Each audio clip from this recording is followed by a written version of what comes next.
Have you ever wondered what the protocols for handling pregnant inmates are? The prison system was designed with holding incarcerating men at the forefront of design. Incarcerated women were an afterthought. The prison system had to change to accommodate a rise in female inmates. As the number of female inmates rises, so does the percentage of inmates who enter prison pregnant. Inmates who are bearing children can't be handled in the same way you handle other inmates, as you might injure the unborn child or cause lasting damage. New methods need to be put into place to help female inmates stay healthy, as well as maintain the unborn child's care. The history behind incarcerated women and their children is a complicated one. A rise in female inmates raised the number of in-prison births. Children were born in prison to mothers who were still serving mid-sentence. This is not including complications that would arise from poor treatment before labor. According to the Meeting Incarcerated Women's Needs for Pregnancy and Postpartum Services article, revised in 2020, women were handled in the same way men were handled, even if they were pregnant or in some cases, labor. These situations could lead to lasting damage or injury for the newborn. Progress has been made to accommodate these scenarios. This includes the introduction of laws that prohibit restraints that would cause harm to pregnant inmates, especially during labor or delivery. There are many effects that impact children when their parents are incarcerated, such as lack of school participation. This occurs because their parents are not engaging with them to go to school. The housing of children is another issue that children face. The lack of steady income takes its toll on children mentally. Children will tend to worry if they won't have a place to stay in the near future.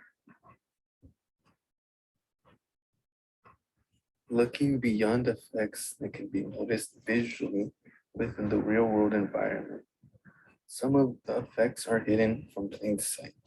The mental development of a child is an effect that can be hard to detect. There are things that children learn from their parents, and the lack of a person teaching them those things, they tend to experience many adverse consequences, such as aggression, antisocial behavior, and possible disorders. Development of a child is the job of a parent, and the lack of parent presence results in poor child development.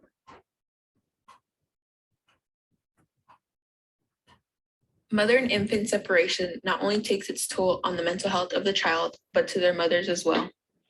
Mothers who have been separated from their children have a higher rate of depression. Depression in mothers who don't get to keep their infants with them has gotten worse over time. Mothers who are incarcerated also have a higher rate of developing a mental health issue. The percentage of separated mothers diagnosed with the mental disorder has increased. Psychotic and personality disorder is higher in women who are incarcerated and are unable to keep their infants. Many mothers stated that the separation process traumatizes them, not only because their child gets taken from them, but they are also restrained during childbirth.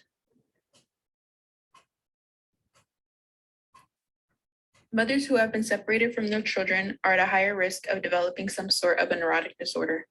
After some time had passed and a follow-up study was done with the same mothers, the data that was collected showed an increase of neurotic disorders as well as a higher level of depression.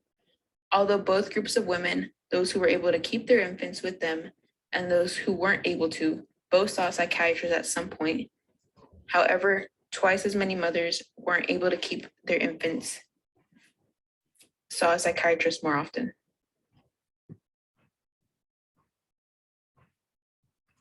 Prison nursery is an underutilized program in the United States that can really help incarcerated mothers in many ways. One major benefit is that recidivism rates lowers drastically if the mothers can serve time with their babies. A study conducted from the Public Health Nursing from 2001 to 2007 by Lori Goshen found that out of 139 women who co-resided with their infants, only 4% committed a new crime and returned back to the criminal justice system. The rest of the 86.3 were still within their community. The goal of the prison system to keep violent inmates away, but there are many non-violent criminals, such as mothers with infant childs.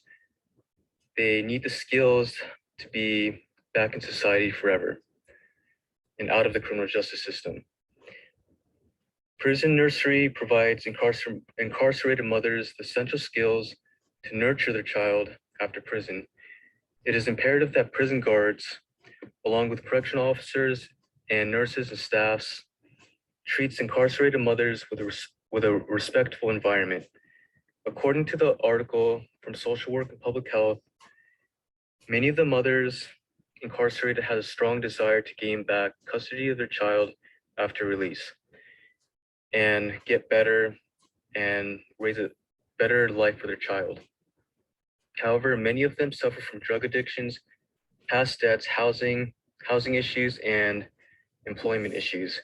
In order for successful reentry, the assistance of the staff and the assistance of the criminal justice system is very imperative.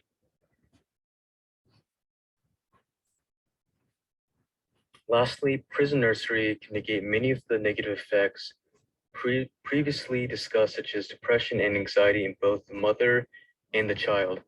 According to the Journal of Offender Rehabilitation, children who lived with their mothers in prison nursery had much lower amounts of depression and anxiety.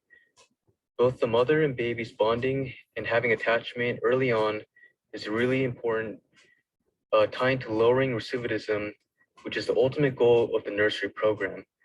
Studies from an Irish prison system stated that motherhood gives meaning to their life significantly, protecting them from insanity and mental anguish.